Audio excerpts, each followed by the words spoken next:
Well, hi again, everyone. It's June 19, 2010. I'm Dwight Schmuck, and this is another Schmuck Look. I had to do this one, 'cause it's just like rats leaving a sinking ship.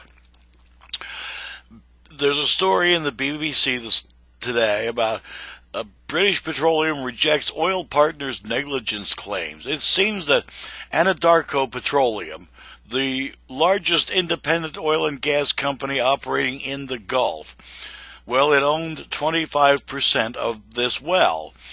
Mitsui owned 10%. I believe they're a Japanese firm.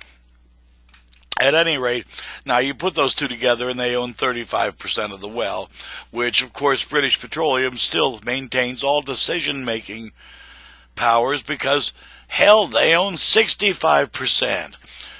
But they want these guys to ante up because, according to the contract, BP says, according to the contract, why they're to share in all the expenses too. And this is a hell of an expense. Well, Anadarko Petroleum, which is out of the Woodlands, Texas, which I think is, a suburb of Dallas somewhere. The Woodlands, they have 3 trees. Give me a break. I lived in Texas. Give me a break. At any rate, that's where the corporate headquarters for Anadarko Petroleum is. And they're claiming that the whole thing, the recklessness was incredible, and reckless was the word used. Gross negligence and willful misconduct. And Anadarko is considering contractual remedies.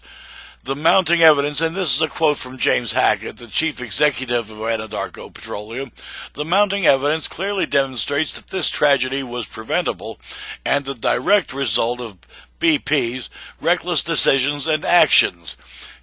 He added that Anadarko would have acted differently in the lead-up to the April blowout. Well, that's easy to say after the fact, although I'm sure somewhere along the line there was a memo or two that we're going to do it this way, fellas. Suck it up. Maybe there wasn't, but I'd almost bet there was. You own 25%, a quarter of the well. You want to be kept up on the little stuff, too. But it's funny to me. It's blood in the water. People are smelling BP going, oh my God, we need some help. And the people who are contractually obligated because, they own 25% and 10% are saying, wait a second, you guys were careless. You guys were negligent. Well, here you go, Eric. And again, I'm talking to the Attorney General. The U.S. Attorney General. Seems to me that at this point, you could, what's the phrase, turn some of these guys? I'm betting you could.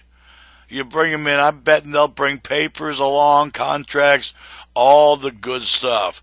You want to hang somebody, here's your shot. But I'm thinking, nah, you're in the government for a reason. And it sure as hell, at this point, ain't helping us, is it, Eric? It's helping yourself and helping your boss, because you're going to get something bigger later. Am I right, fellas? That's what all this was all about to begin with.